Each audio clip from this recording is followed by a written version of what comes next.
Good morning. Welcome to Friday stream. This is the end of the first week of streaming, so it feels like we've been doing it a lot longer, doesn't it?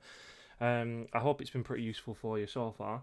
And just to reiterate what we're going to be doing over the next foreseeable future, is we're going to finish off the spec. And then we're going to, we're going to finish off marketing, and then we're going to get on with revision, really. So in terms of what we've heard, in terms of what the government are saying and things like this, as I said, and I know this won't really translate well to the future, but they're not really sure what they're doing in terms of, what the expectations are of students yet. But as soon as I know, you'll know, or rather, as soon as you know, if you could tell me what's going on, that'd be wonderful.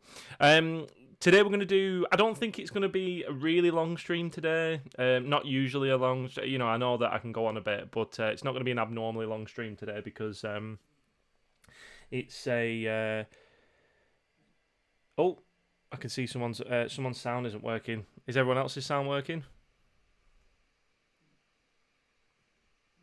I hope it is. You might just need to unmute your computer or whatever.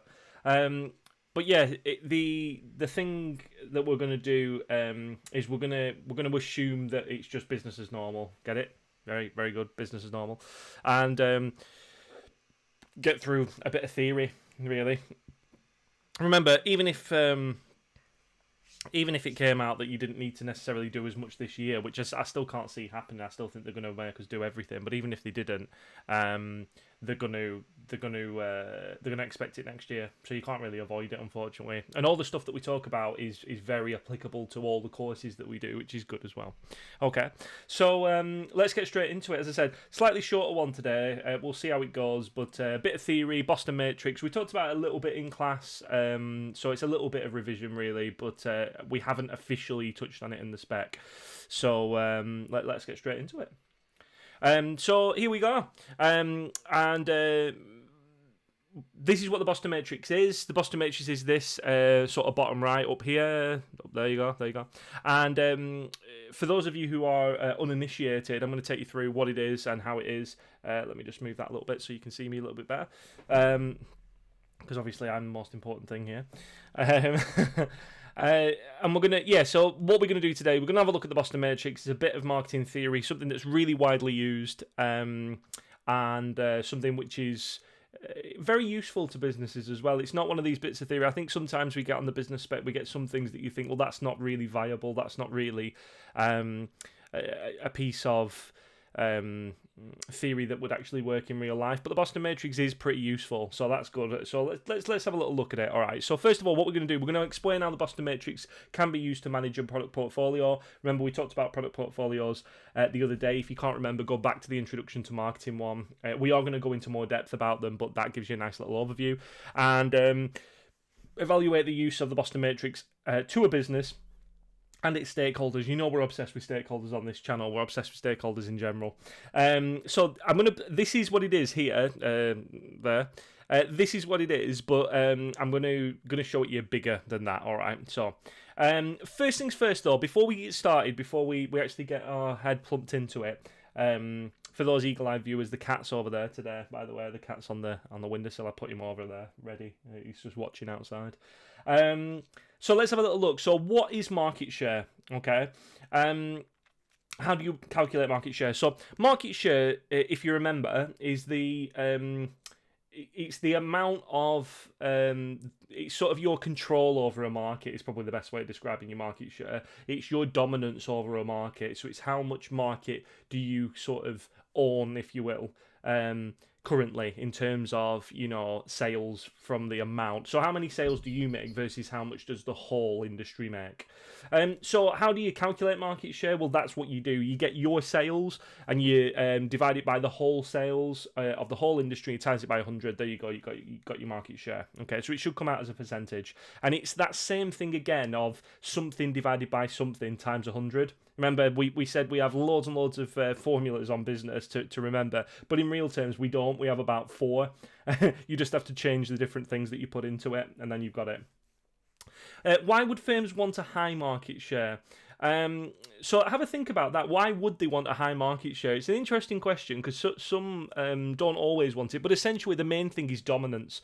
It allows you to control the market a little bit more effectively. It allows you to decide what prices are going to be charged in that market, really, because if you think about it from the perspective of someone like Samsung, or another dominance in the market, Nike, McDonald's, that kind of people. If you have a dominance in your market, if you sell a hell of a lot of stuff in that market, and your market share therefore is high, all your other competitors and competitors who are looking to get into that market will be looking to you to see what you're doing and make decisions based on what you do. And that's better it's better for you to have that than rather than do it the other way around.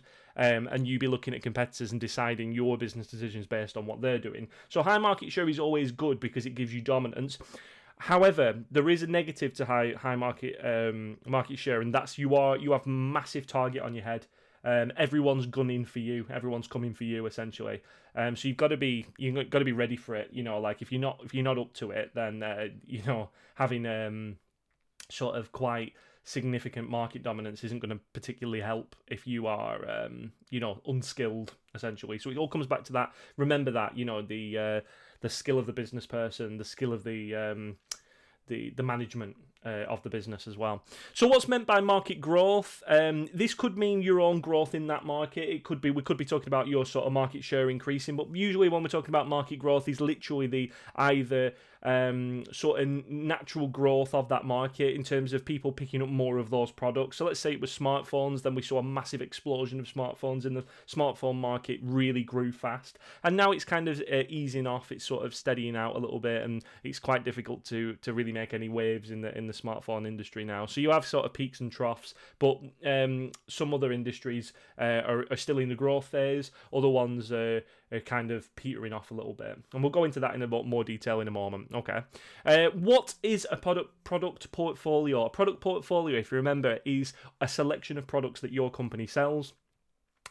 Usually it can be in different markets. It's more sensible to have them in different markets, and we'll go into why in a moment. But if you remember back to one of the previous streams, we were talking about that. Why do some firms want large product portfolios? A little bit of revision here, but why do you think they would? The basic answer is to protect themselves. Because if one business, if a business only has one product, if that product goes down because of trend, because of government intervention, because of whatever's happening in society at the moment, if you only have that product and they can't buy it at the minute, then you're going to fail, aren't you, if something from the external environment affects you. Whereas if you've got a range of products available, then you can say, okay, well, we're not doing so well over there at the minute, but we are doing well over there, which is good.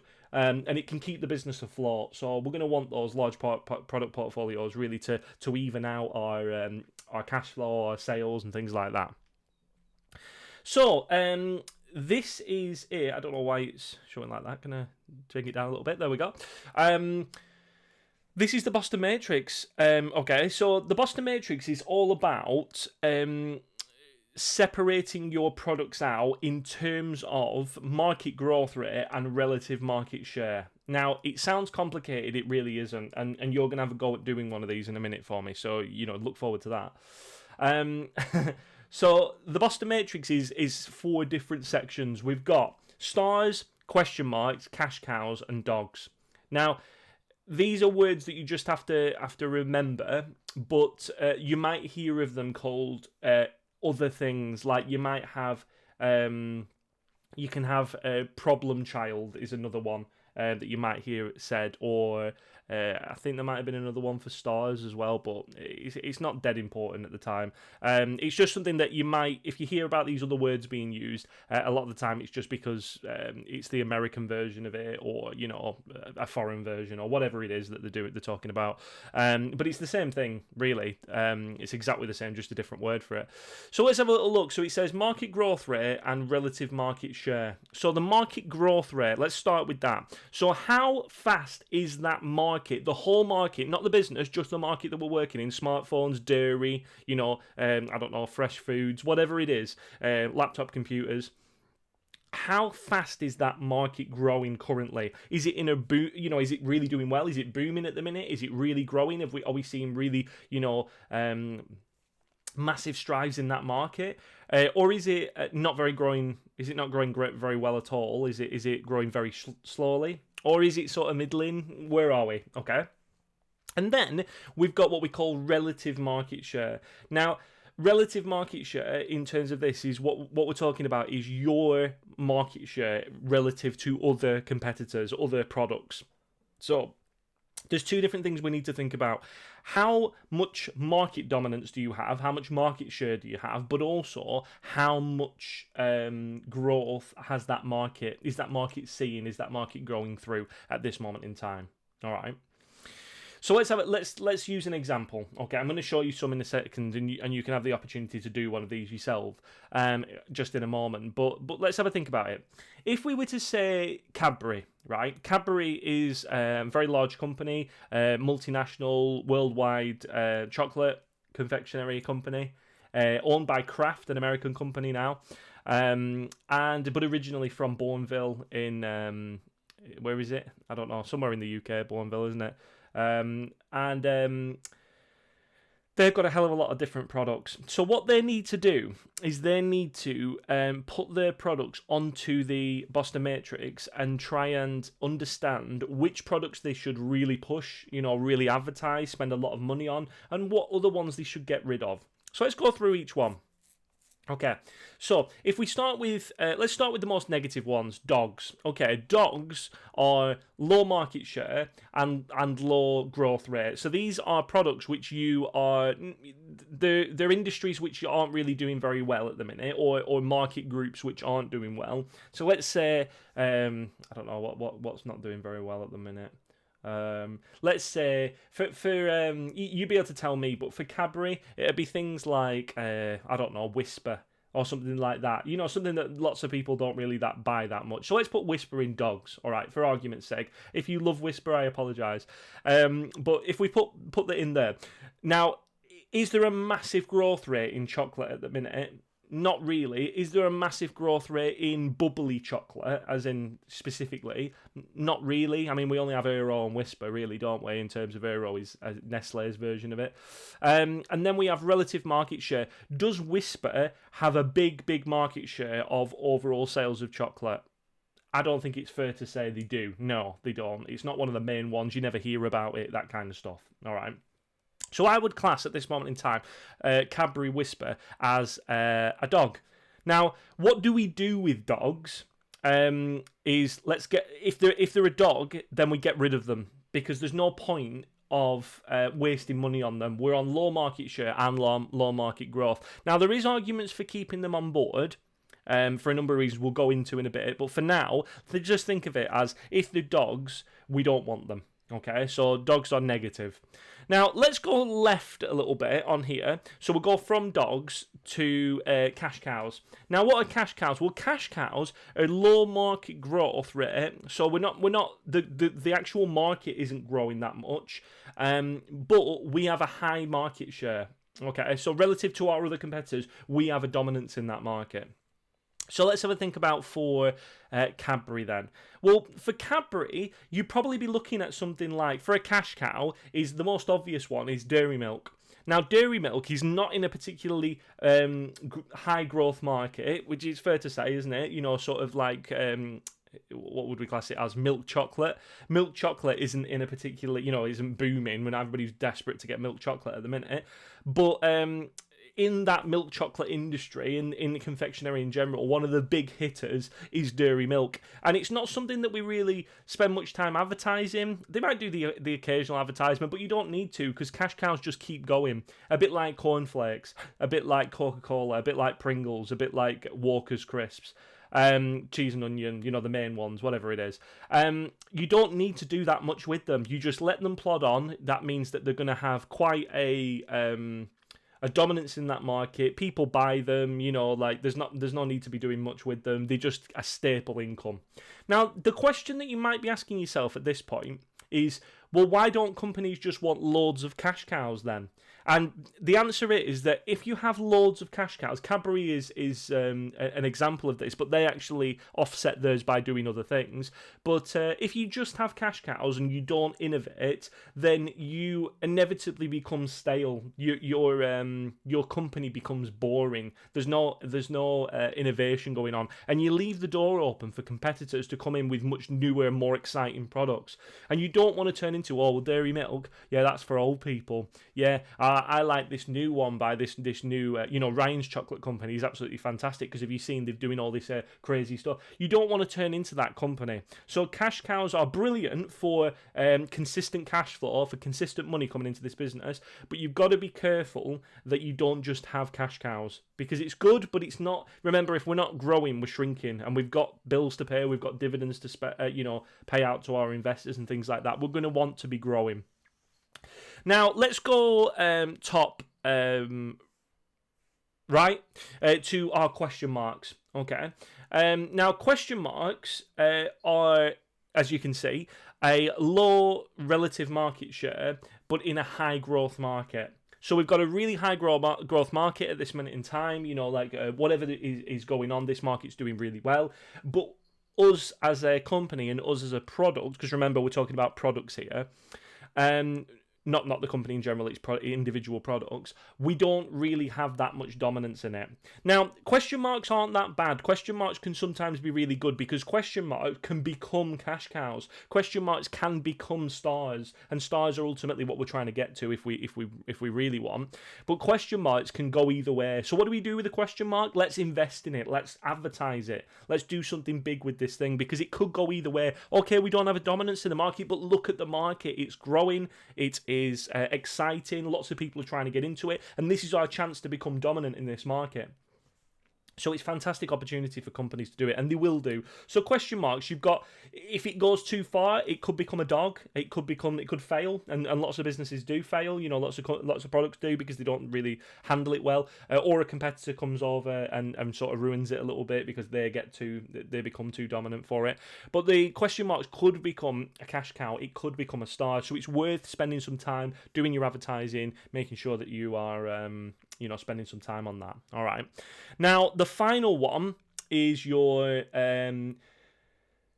high growth rate and high market share, and these are called stars. And these are the big hitters. These are the amazing things that are doing really, really well for our company at the minute. They are the ones that are pushing boundaries. So they are expecting our company to innovate, but also have dominance of a new, high growth market. And the reason I say new is because it doesn't have to be a new market, but the reason that we tend to be new markets is because it's easier to become dominant of a new market because people are still finding their feet.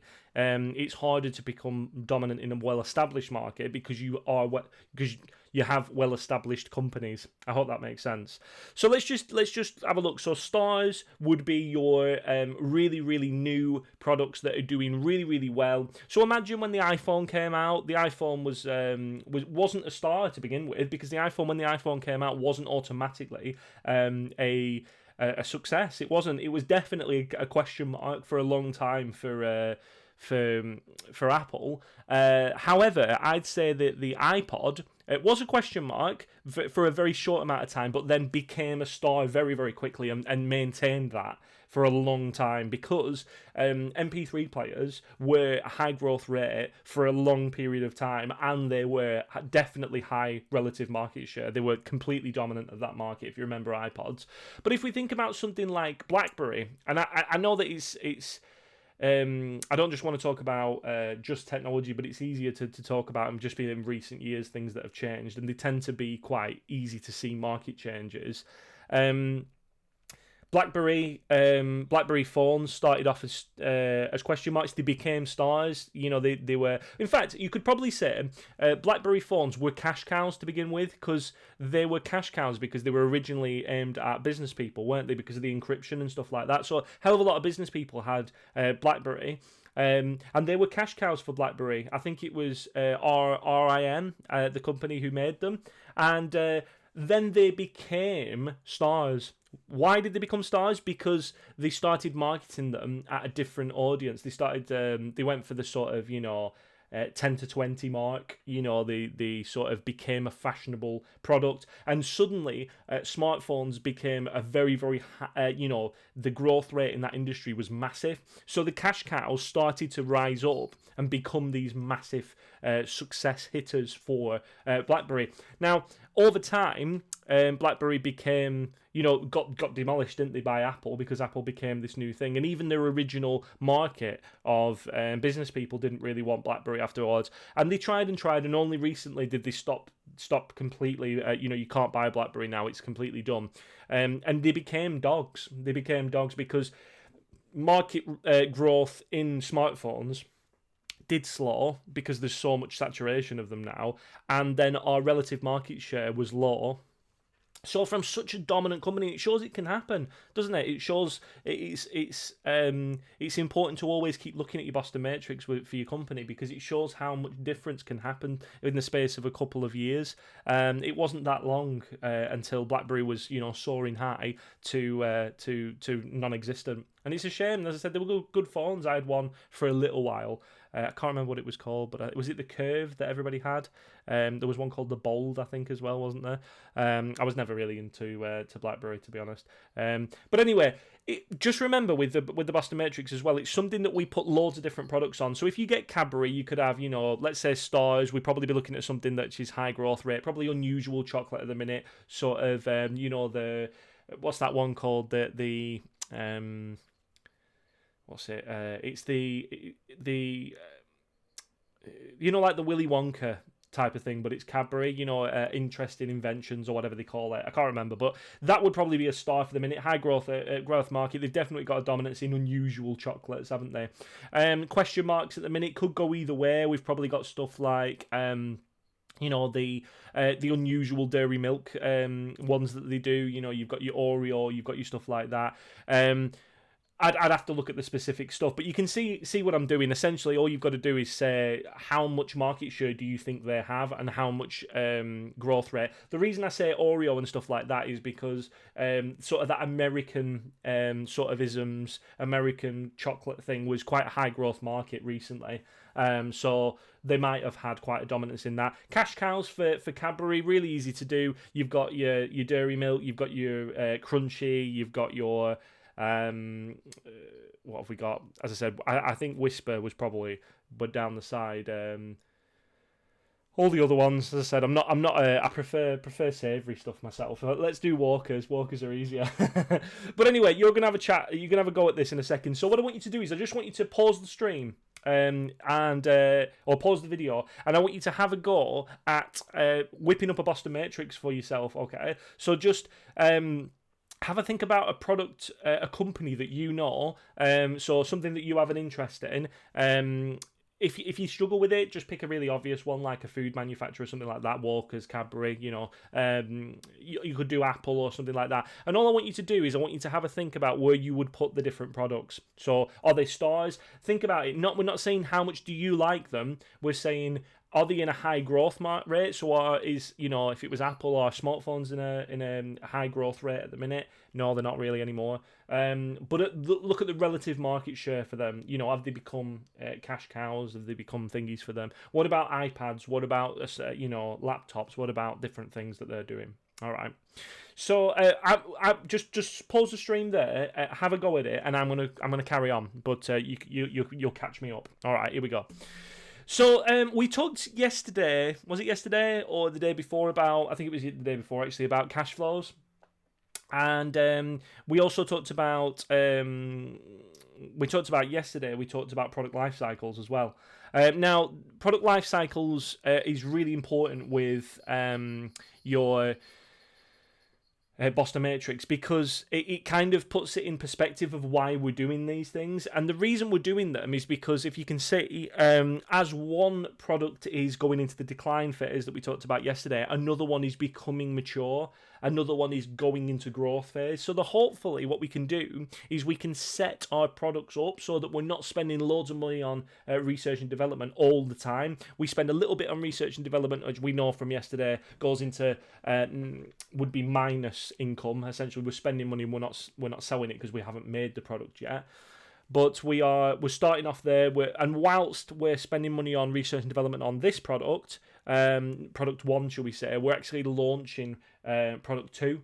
So product 2 is actually launching at the same time, which means we're making a little bit of money off that. That can offset some of the cost that we do. But as you can see above, hopefully, if we can do it effectively, we start hitting that consistency. So if I was to draw a line on here now, as you can see, hopefully, you can kind of see a line that's starting to form over here, which means that our sales are, on average, pretty consistently up here, which is really, really good. Now, it doesn't always work like this, and it's not always as simple as this, but this is the premise of a good portfolio. And remember, why might they be declining? Because of those internal or external factors. I mean, at the minute, you're going to see a hell of a lot of decline in a large amount of industries. Companies are struggling to get stuff out. They're struggling to do research and development. The companies' suppliers are struggling to get stuff out to people because of the situation, because of the world we're living in at the minute.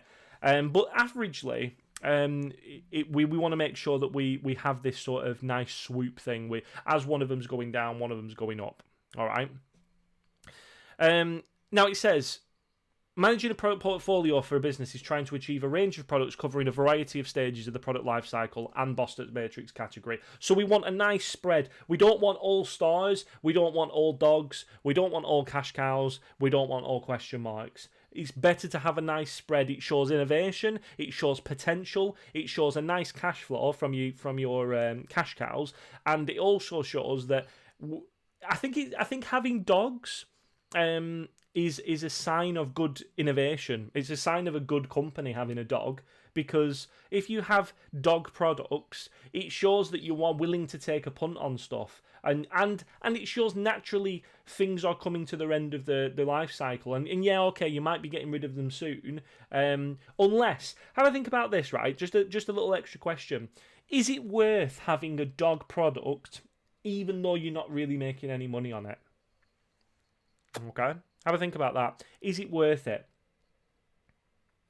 Now, the reason I would say it is worth it is because sometimes you might have products for other reasons. Let me give you an example. You might have a product which is there to cause annoyance or to be in the place of another competitor's product. You might not make much money on this, but you need to be represented in that industry, because to be seen to be represented in that industry, or if you didn't represent yourself in that industry, you'd be basically giving the whole industry over to a competitor. So it might be worth it to have a dog product, something which you are in a low growth industry and you have a low relative market share, purely to naff off a competitor, or purely to make sure it's harder for them to succeed. It's worth it. Sometimes it is. Okay, so it's not always as simple as saying, "Oh, let's just get rid of dog products." Well, no, let's not. Let's have a nice spread over the Boston Matrix. That makes more sense. Okay, so definition for the Boston Matrix: it's a management tool to help firms analyze the product portfolio. It categorizes products according to the level of market growth and the relative market share. We're basically just talking about the market. How's the market doing, and how's your product doing as well. Now, the 4 categories are stars. We also call, I mentioned problem children before, but they're also known as question marks. Cash cows, dogs. You might hear us other words for these things, but they're essentially the same thing. All right. Now, when looking at the Boston Matrix, you have to answer 2 questions, like we've already talked about. Does it have that high or low for each one of them? Okay. Now, we don't want any of them being too strong in terms of too many of them, and the most important thing is to get a balance, as we've already said. In your booklets, if you've got the live booklet to go with it, go through it. As I said, just highlight the stuff, get it through it. It's not a massive load of writing, but it's just something. And we're going to go through each one of them now. Okay. So, market growth or market share. Let's just get these down. Make sure that we understand them completely. All right. So, market growth is how fast is the market for the product growing. Remember, we talked about smartphones used to really grow. At the minute, it's not really growing. Companies are struggling to really do it because it's so saturated. There is so many people in that industry at the minute. When fizzy drinks started coming out, it was a massive time for them. Loads of different competitors all getting into it. But you don't really see that many new products in that industry anymore because it's not really a high growth industry. What's the point of really getting into it? And you're competing against such dominant forces as Coca-Cola and Pepsi and people like that. The market may be growing or declining. Sales of a product in a fast growing market have a better chance of growing than a product in a stagnant or declining market. Now, not always, and that's your AO4, your AO3, your analysing and your evaluating is important here, because you could still have a really, really strong sales thing in a declining market, because it might be a very specific market, or it might be a timed market in sense of, let's think about technology, right? Why did it take Apple so long to get rid of the iPod? Because they've only recently just done it. And you know how I feel about the MacBook. I think that now that they've released the iPad Pro with a touch bar, which they did, I think, yesterday or the day before, I think that's the end of the MacBook line now. I don't think they're going to run these for very much longer. But why did it take so long for them to do that? And the reason is because there's still a lot of people and potential sales you can make out of people who are used to having older stuff. Some people like a laptop, people rather than an iPad.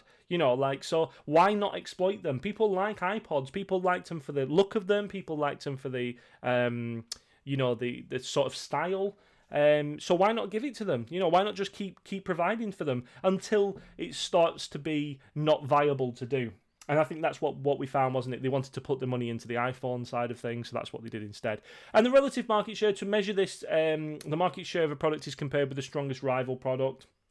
So it's your relative market share compared to your competitors. It's important to remember that. How strong is the product in the market? And is it the market leader? If it's the market leader, we have market power. And if we have market power, it means that we can be what we called the other day price makers rather than price takers. And price makers are people who decide what the price is going to be for a product in that market, and everybody looks to them and goes, oh, well, Samsung are doing this, or B&Q are doing this, or Subway are doing this. Let's have a look at what they're doing and sort of compare our prices to them. Okay. Now let's just go through these. These are something that you can literally pause. I'm just going to go through them really quickly. You've got spaces in the live booklet to go with them. High market share for a fast-growing market. Competition is high. Products have high levels of revenue. Products have high levels of costs, such as advertising. Remember, we're pumping loads of money into these because we want them to become cash cows, hopefully. We want to get that dominance. We want to maintain that dominance with our star products. Brands have to be established, okay? In terms of this, we have to establish them because they're brand new products. Or if they're not, you could have a situation where it's not a brand new product like the Blackberries were, but you need to re-establish that brand. BlackBerry was a business phone, and they had to re-establish that brand as a new fashionable sort of teenagers kind of smartphone kind of thing. That's what they went for, wasn't it? And it was brilliantly successful for them at the time as well. There is a hope that they will one day become cash cows of the future, become, when the market declines a little bit, that they can still keep going with that sales and start to just keep consistent cash flow coming in the business. Just to reiterate back to cash flow as well, we talked about it a few days ago. In the situation where you're spending a hell of a lot of money on stars and dealing with question marks and dogs, it's really important to have cash cow products, because cash cow products will give you consistent income. And we know that cash flow is one of the most important things a business can have, because it's one of the main reasons that most businesses fail is lack of cash flow control and bad cash flow forecasting or no cash flow forecasting.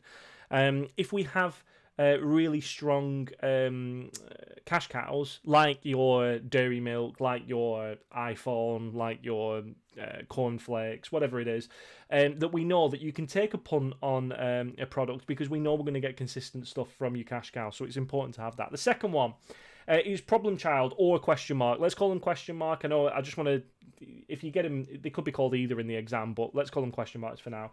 Low market share in a fast growth market, so it's something that you are not doing particularly well in. Your relative market share to someone else, you are not the dominant person in this market, because if you were, it would be a star product. Market is fast growing, but this isn't selling as much. It's not selling as much as someone else is. Currently failing, but worth doing something about. Okay, so we've not got loads of dominance and other competitors are doing really well. They're establishing themselves, but maybe it's worth actually doing something because we can see the potential of a high growth market. And why should we give it to everyone else? Let's put some advertising into this. Let's establish that brand. We could get a USP here which would allow us to take them on. It could be solved by a product relaunch or an alteration of the design. This is an interesting one. Expensive to deal with and unclear what is best. It's not always certain, but there has been good examples. If you're a geek like me and you're interested in it, if you want to look at Final Fantasy, was it 15? Final Fantasy 15? Final Fantasy 14? Someone will know it. But anyway, basically, look for Final Fantasy: A Realm Reborn. So Final Fantasy: A Realm Reborn. If you go on Google and have a look at it, what they did was the product that they were selling was an online RPG. It was a computer game where lots of people all got together and were fighting monsters and stuff like on Final Fantasy. And it wasn't doing well. It wasn't doing well at all. It was definitely a problem child, if not a dog for the company. And Square Enix are a dominant force in the industry. It just wasn't a very fun game, apparently. People, you can go on YouTube and have a look at it, and there's people talking about it. So what did they do? A really clever thing they did to actually relaunch this product, get it out of the problem child, get it out of the dog, and got it into the store because it's absolutely fantastic. It's definitely a cash cow for them now. They did in game, they ended the world. They had a big thing at the end where they just destroyed everything. Everybody died, all the characters died. And then they relaunched the game called A Realm Reborn. The brilliant thing about that is, because it was an RPG product, a role-playing game, people were really invested into it. People were really, really into that kind of idea. And it was such a genius move. I've never seen it happen before. Completely rebrand it and relaunch it. Yeah, fantastic idea. Go on YouTube, go on Google and have a look at it. Final Fantasy: A Realm Reborn, and just look at how they relaunched that product. It's fantastic. Amazing show of good business sense. That I don't think many people could do it. Most people would never be able to do that. But because it was Final Fantasy, it had such a strong brand image, they were able to do it. Impressive. So should we risk further investment and try and gain more market share? We've got to decide at this point: are we going to put more money into our question marks and try and make them stars, or are we going to simply de-invest and become dogs, get rid of them completely? It's potential. There's an option there. Third one's cash cows. Really, really obvious one. Your cash cow, just constant stuff. It's your iPhone, it's your Kellogg's cornflakes, it's your Pringles. They don't really do much with them. They don't have to. They don't really advertise them that much. High market share of a slow growth market doesn't mean that they're a bad product. It just means that there isn't much growth in that. Very profitable products and well positioned. Expenditure on advertising is very low. There's no need to advertise these because people are well aware of them. Customers know and understand the product. Brand value has been established. Remember, what we mean by brand value is the value that people put on the brand. They're willing to buy your product. They're willing to pay a premium for your product because of the brand value, the seal of quality, the seal of taste, the seal of whatever. All right. Development costs have already been recouped way before this now, so they become cash cows when we've all that research and development money that we had to put into it. That's all been recouped now, and there's little need for investment as well. Really, really good. Easiest one to understand, I think. Cash cows. And finally, use your dog.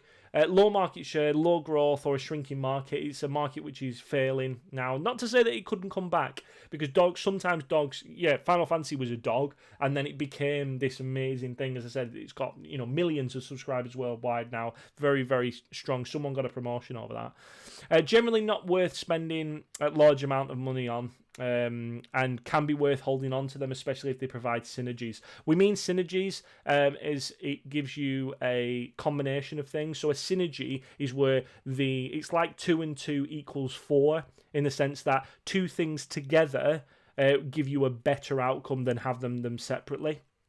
So like I said, it might be worth a company having a product in a market which they're not really interested in or doesn't really sell that well for them because it provides them with some other kind of benefit, like a synergy. Like I think Apple did it recently. They got rid of iTunes, didn't they? But the reason that they had iTunes was because it was sort of a synonymous with, I think it was a very strong brand. And even though it was never good, iTunes was a stupid idea, and then they split it all up. But it was worth having for a little while because people were so used to doing it, and it provided the company with a sort of a platform to be able to control stuff from a software level, didn't it? So it was pretty useful to them. It was worth keeping. Other products do it all the time, as I said, to stop competitors getting on all of that. Okay, couple of things on here. Knowledge check, fill in the gaps. I've got the stuff on there. I'm not going to spend ages on it. You can pause it and have a look at it. Management decisions, though. So remember, the purpose of the Boston Matrix is to help guide new management decisions in terms of investment, marketing, new product development. Products in different categories in the Matrix may require different approaches. So let's have a look at what we could do with these different products. All right, so if it's a star, we have great future potential. They could be future cash cows, and that's what we're going to try and push them into. A business will need to build on the brand for these products so that the sales increase and competition is fought off successfully. We want to be the dominant force if we can. Cash cows can be milked for cash. They can be used to develop other products. Remember, we want that consistent cash flow. We want to be able to be confident of not up and down sales, just nice consistent sales that will help us support the development of other products. Problem children or question marks. Again, we have choices. It can build a brand, hoping to turn it into a star. Harvest the product by raising the pricing, cutting promotions so that the profits are increased. Or get out. It's your options, isn't it? It's just something to consider. What do you want to do with this? Do you want to put all your money into it? Do you want to try and go toe-to-toe with whoever is more dominant in that market? There is, massive opportunities to be had if you get it right. But if you get it wrong, it could be very expensive as well. Dogs, maybe divested if they're not making a profit. Yeah, so de-invested, essentially, divested, either way. Is it worth just getting out, or is it worth trying to do something with them? The vast majority of the time, just get out. If it's a dog, just get rid of it. Okay, now, little thing on here for you, and I've given you this on here. Obviously, it's going to be a bit more difficult because you can't just click through on here, but another little thing for you to do, another little activity is draw a large Boston Matrix, complete for the top 10 Apple products within their portfolio, and others justify your placement. So all I want you to do is I want you to draw me a Boston Matrix, ideally from your mind now. Can you remember what it was? Can you remember what's on the left? Can you remember what's on the top? Can you remember where they're placed and why? If you can't remember the names, if you can remember the names but you can't remember the placements, think about them because it's really obvious. So the dog is always going to be bottom right because it's low and low. And even if you can't remember what the low and low stands for, you can think, well, low, what is it? Well, it's something to do with market share. Okay, well, one of them must be market share, and one of them, what's the other one? Oh, it's growth, market share versus market growth. It must be. So you've got it. You've got your thing there, and then you've got you can figure them out from there. Okay, so have a go at it. Pause the stream, have a go at it. There is some other ones that have come in since this, haven't there? And I'm going to carry on, okay? Also, write a little bit underneath about them. Why do you justify these things, okay? So why have you chosen that place for them? How can you justify it? How can you prove it to me? All right. Last couple of things I want to talk to you about today before we finish is uses or benefits of it. We always talk about the benefits and disadvantages of these, don't we? So to judge how many individual products and the product range given the market conditions, to develop and explain, to recognise the importance of being successful, profitable products to fund the development of stars and cash cows in the future. The important thing to do is to understand what it is, explain it, and then develop it if you can. Okay, so why do we do it? You want to do that AO3 chain, don't you? So to see whether the products have in a fast-growing market and potentially very profitable market sectors, why would they want to do this? It's an important thing to understand the various bits, but the main thing, if you remember nothing else from this lecture, is it's a really strong way of making management decisions based on facts, based on sales, based on past sales, based on, okay, future predictions, potentially future predictions, because you want to use it as a component part with other financial documents, such as cash flow forecasts, such as things like that. But Boston matrices or matrices are really, really helpful because it allows you to see for a very large company where your products are. Are you not investing enough? Are you not innovating enough? Are you not spending enough? Pick one, and you need to be more sensible. Maybe you need to have a word with your marketing department and decide what you're doing.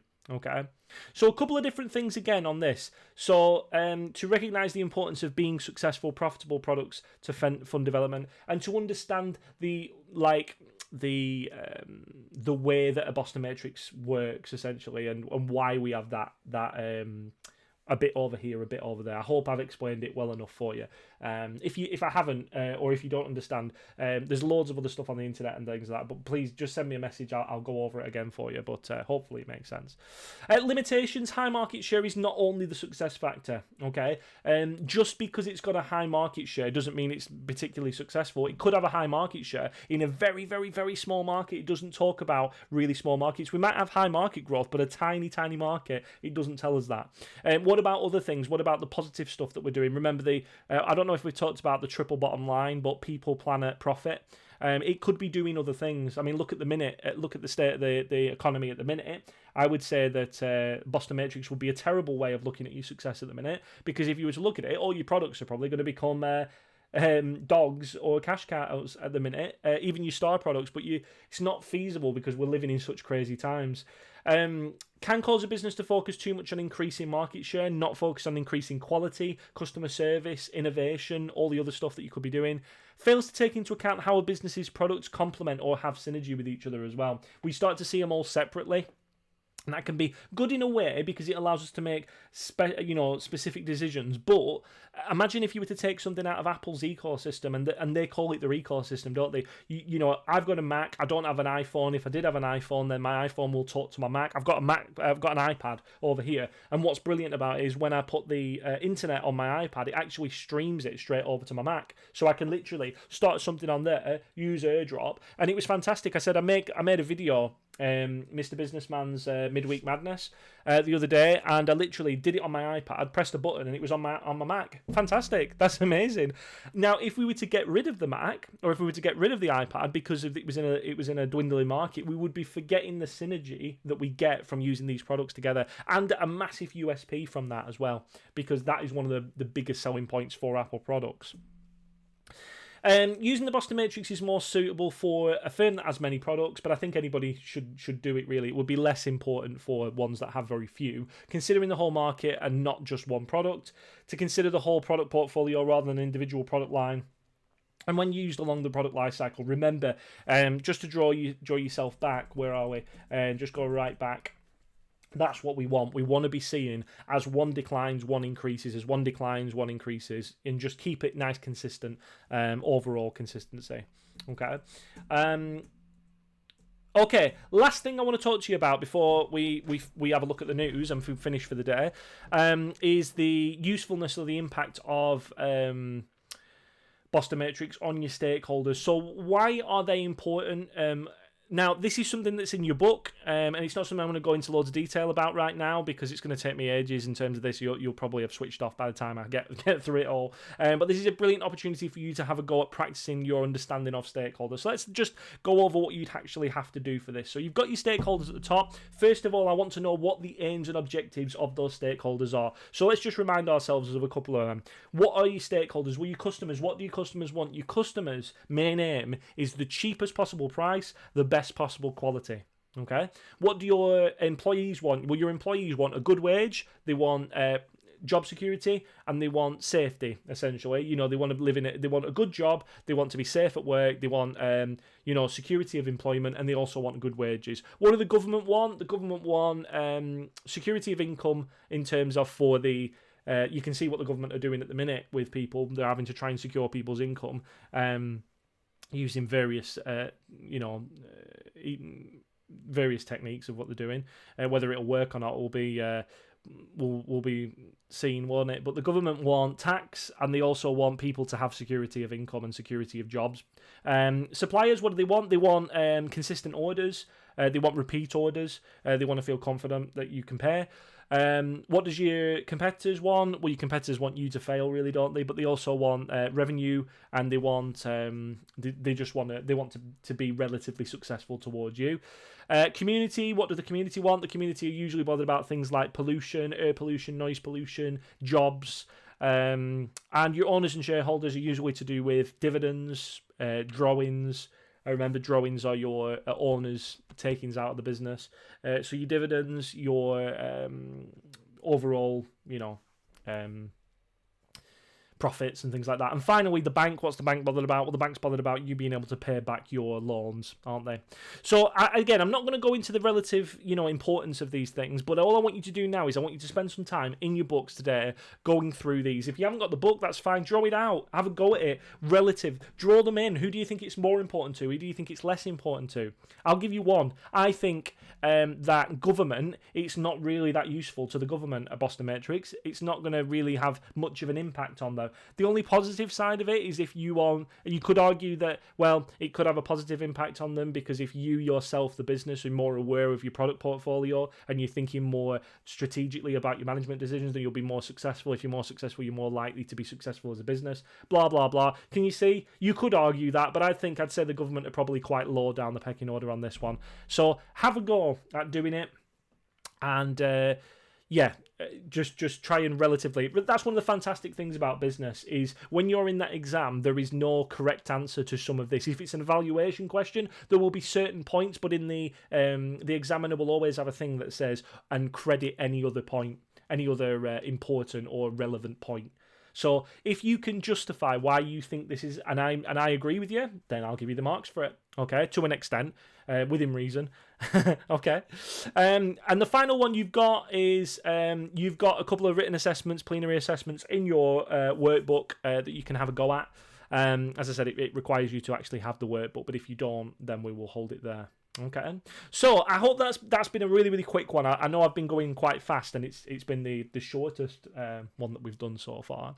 I hope it's been pretty useful for you, but it's not a massive thing, Boston Matrix. It's a really useful thing, but it's not something that you need to lose sleep over trying to understand what it is and things like that. So it's come to that part of the day where we like to have a look at the news.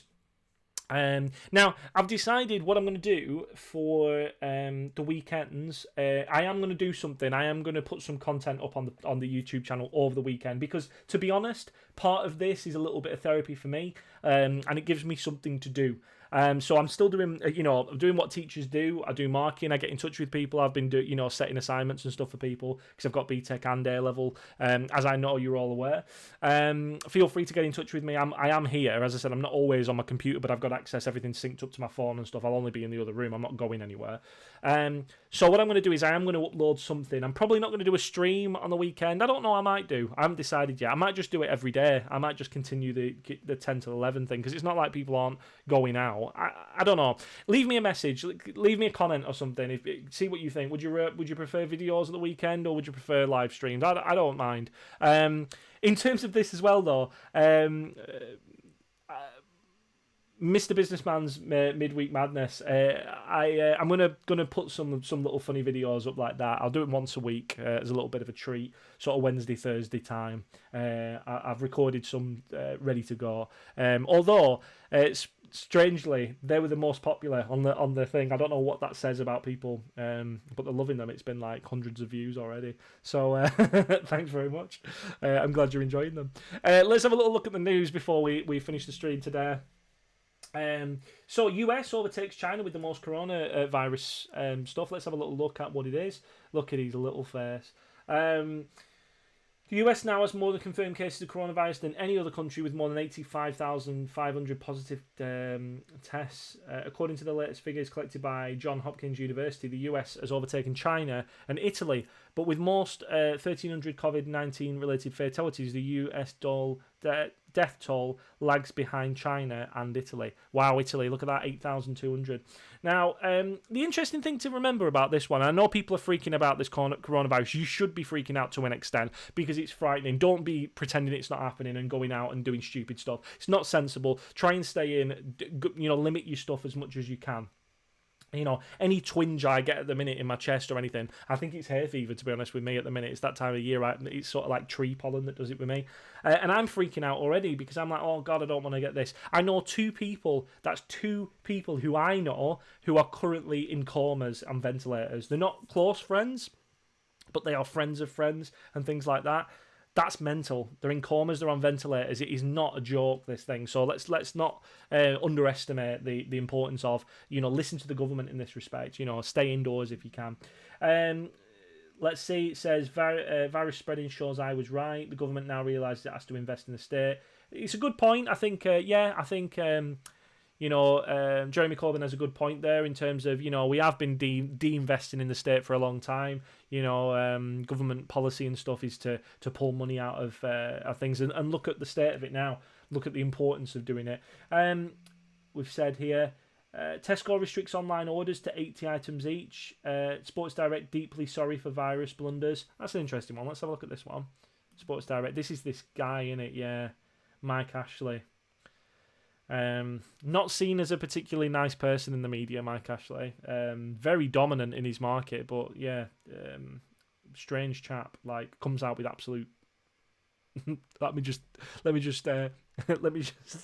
censor myself. Absolute nonsense. He said he's deeply apologetic. The retailer lobbied the government to keep his shops open, arguing that they were an essential service, but backed down after a backlash from staff and media. He admitted his request was ill-judged and poorly timed and said it was learned from his mistakes. It was just a money grab, wasn't it? He should hang his head in shame. That's not good. What do you think was really going to happen? What his staff and that were going to be impressed by the fact that he was trying to money grab in this sort of time? I don't think it didn't go down well, did it? But hopefully he really genuinely has learned from his mistakes and that it will get better. And we'll do one more. Let's do one more before we finish. Let's have a look at these really weird ones. They always have all sorts on the BBC, don't they? I would tend to BBC because it's usually not just absolute nonsense. There are a lot of these. Let's have a look.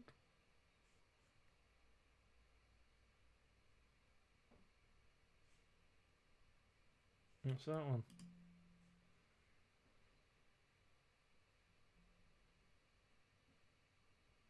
See, this is a good example of external factors and things like that. This is business, working, isn't it? This is business actually in real life. So there's a young girl there. It says there was going to be pink balloons, unicorns, and a girl guide group was going to perform her favourite song in sign language. 18-year-old daughter Holly to be a massive celebration of her life. I was so scared of going into an empty crematorium. And it says here that there's a lady here who's obviously been quite disabled in her life. And it says here, unlike christenings and weddings, funerals haven't been banned by the government as part of efforts to stop the spread of coronavirus. This is real life. This is affecting real people, isn't it? This poor lady and the poor family that have to deal with this they're going through a horrible time, and I've seen this, multiple times, and it brings a tear to your eye, doesn't it? It chokes you a little bit by the fact that these people are going through some of the toughest times they'll ever be going through, and the government essentially are trying to protect their lives by saying it's not a good idea, you need to stay at home, but it's not feasible. Look at, this is what happens to people, isn't it? This is what happens to businesses, what happens to people, and it's something that we've just got to try and be sensible and sensitive towards at the minute. I hope no one watching, I hope you don't come into contact with anything like negative like this. I hope you don't come into contact with anything, like really, really horrible. And I hope all your family and friends are okay. Not because, as I said, it makes me sound like a Hallmark card, but this is crazy times. We are living in crazy times, as I said. And like Boris Johnson said, people are going to die. Yeah, people die all the time, but this one's worse if you can't grieve properly, isn't it? So I don't mean to finish the stream off with such a negative note this fine day. I mean, the weather's all right, isn't it, outside? But take it seriously. Okay, first week of streaming, I'm really happy with the way it's gone. I hope it's been useful to you. If you want to get in touch, leave me a comment, leave me a like, subscribe, tell your friends. Let's get the word out there, Mr. Businessman. I'm going to be here for the foreseeable future. So let's get as much stuff done as we can. Okay. Have a wonderful weekend. I might see you. As I said, I might just upload some stuff. I might do a stream. I'm not sure yet. Tell me what you want. If there's any specific topics you want me to go over or anything like that, I will be covering the full spec eventually. But if there's anything specific you wanted, and I hope you all stay well. And I will speak to you, if not before, on Monday morning at 10. Okay. Have a good one, ladies and gents, and I will see you then.